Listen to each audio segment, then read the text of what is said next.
Hey guys, Juan here. How's everyone doing?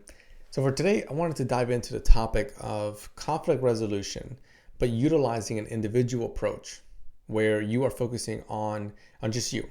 What can I do to support my relationship? The relationship that I have with my partner to address conflict resolution, to reduce it so that we can find ourselves in a really healthy place. So what I want you to look at is I kind of want you to take a step back and I want you to think about something. I want you to think about your identity. And it's a deep question there, but really consider it. If you need to get a sheet of paper and put adjectives on there, how would you describe yourself? As a kind person, compassionate, loving, nurturing. If you get lost, get on Google and go ways to describe myself, or Google, ways to describe myself using adjectives or character traits. Google something like that. You're gonna see a whole list, and then I want you to pick out the ones that really connect to you. So for the sake of this example, and for the purpose of our conversation here, since we're working on conflict resolution, taking a unique approach, taking the approach of just focusing on what can I do. I'm not going to be reliant on my partner. I'm going to focus on me. So with this process, right? Let's say so far I've done mine, and I've got on there compassionate, kind, nurturing, good listener. I've got these four. That way we don't put too many. Otherwise, I'll probably lose myself through the process. The next step that I want to do is I want to think about actions that I can engage in that will highlight, these key areas that I just mentioned each day. So let's say good listener, right? I can use that throughout the day by saying, you know what, today when I go out to Target to go shopping, I am going to intently listen to the cashier. I'm going to do that by responding and having a conversation. So then I will go there and I'm checking out and giving my items, and the cashier goes, excuse me, hey, how's it going? You having a good day? And I go, yes, really appreciate you sharing that, or asking if I'm having a good day. I hope that you are. You guys seem a little bit busy today. Well, yeah, well, thanks for asking. Things are a little bit busy today. And then just kind of keep it going. So now that you have this list, right? You have these lists of these variables that define you. Your goal is to focus on bringing them to life. Because what we often do, on a side note, what we often do is we sit down and we go, well, yeah, I'm a compassionate person. Oh, yeah, I'm a kind person. But then our actions, just yesterday I was an asshole and I didn't hold the door for someone. Well, then it's like, well, shit, that doesn't really highlight, how I'm describing myself. And I completely get that sometimes we steer off the road a little bit. But this process that we're doing, right? We're doing some accountability here, which means that I got four fingers pointing back at me, and I'm focusing on Juan. I'm focusing on me. If you're watching this, focusing on you.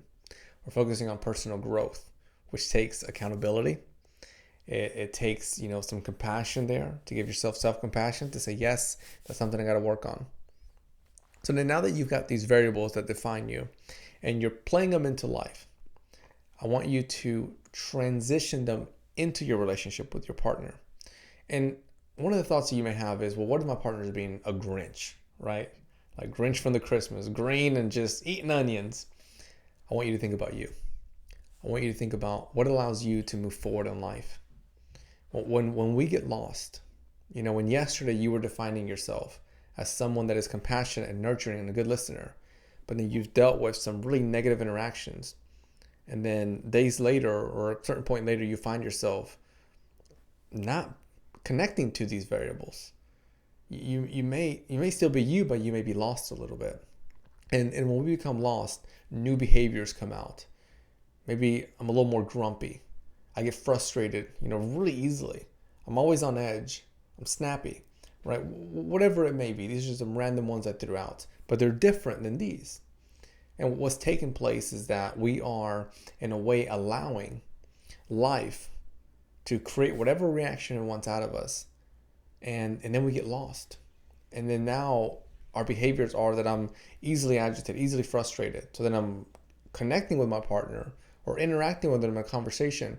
And then snap, I snap at them. I say things, I get really loud. But then yesterday, the person that I was wouldn't have done that.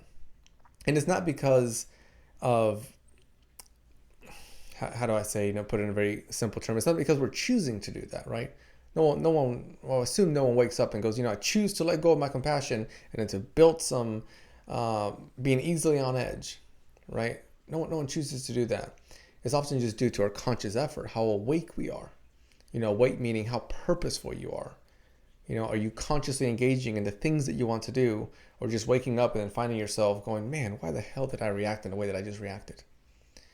So kind of going back a little bit, I want you to think about those variables that define you, right? The ones that you got on a sheet of paper, because all of this connects to reducing conflict in your relationship, and then more importantly, allowing you to live your best life. So from that point, start implementing these in your life, implementing these variables into your relationship. If you need to take breaks to reflect and then to interact again. An example of this would be if I am working on being a good listener, right? And then I find myself in my relationship with my wife, and let's say we're interacting and she's getting louder and she's getting louder. And then that old behavior, the one I'm trying to tame, right? The one that I got lost into, that one is saying, or raise your voice, get loud, yell, point a finger.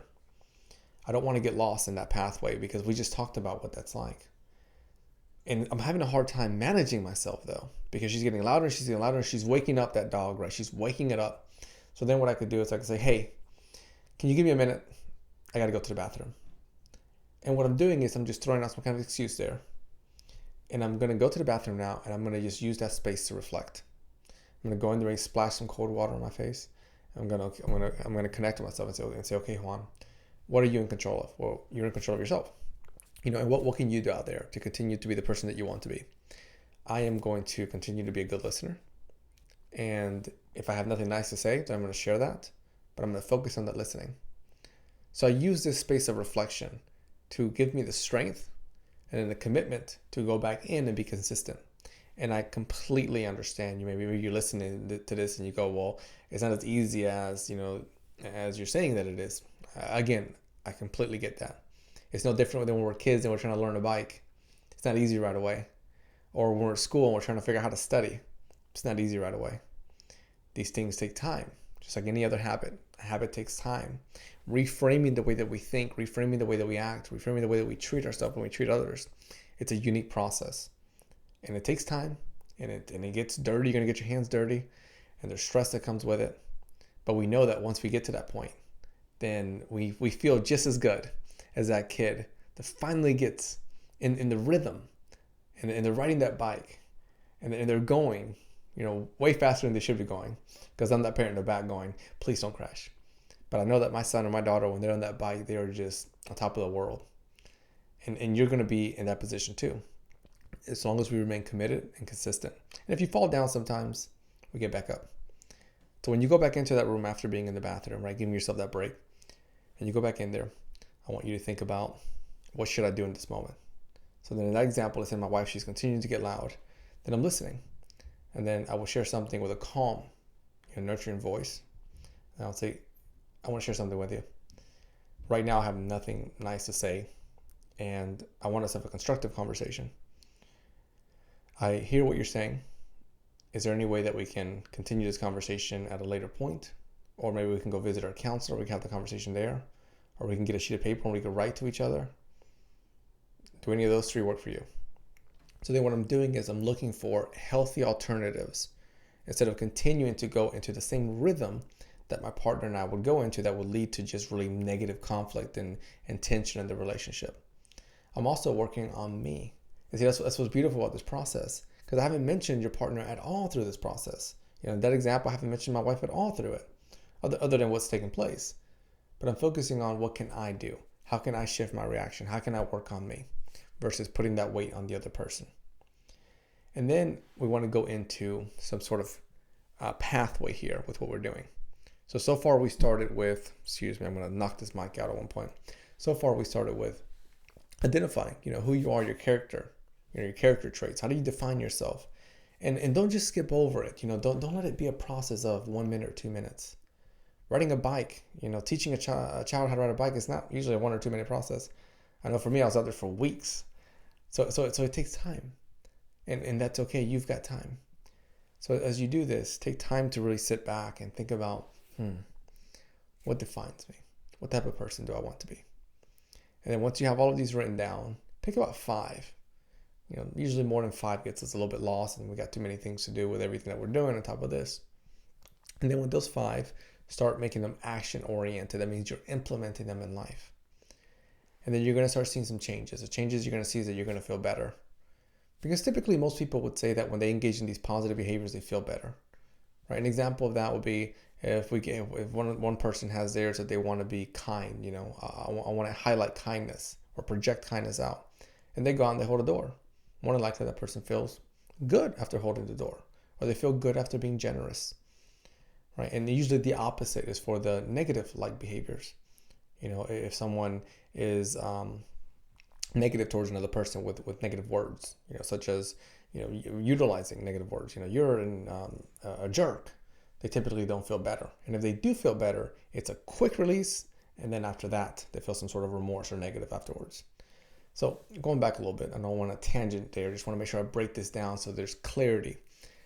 So going back into it, once you're practicing these, allow them to not be a fad diet. I want to steer away with what happens during the New Year resolution. I'm laughing because I tend to be a victim of that sometimes. So we want to steer away from that. We want this to be a lifestyle, right? Like eating meals is a lifestyle. Every day you're doing it. Hopefully exercise in your life is a lifestyle. Every day, not every day, but some sort of pattern there. With this one, I'm going to encourage you more days than not. There's 7 days a week, more days than not means more than half the week. If not every day of the week, we're doing our best to project these out. And then as you do them, we'll start to notice those reductions, whether it's a reduction in the relationship when it comes to conflict and tension, a reduction in yourself when it comes to conflict and tension. You'll be able to take on what life throws at you. If it's a loud voice, you're able to take it on, and then you're able to project out the person that you are. If it's tension, same thing, you're able to take it on and project the person that you are, versus allowing that behavior to influence yours and then cause a reaction that you're not looking for. And again, that leads to us being lost. So as we close up, I want to thank you. I think it's important that we always thank ourselves, that we're always able to say, hey, I'm proud of me. No different than going to the gym and you're running on the treadmill and you're sweating your butt off and then your back's hurting and your knees are like, please stop. At the end of it, hopefully you give yourself some sort of gratitude there, some sort of hug to say, hey, I'm proud of me.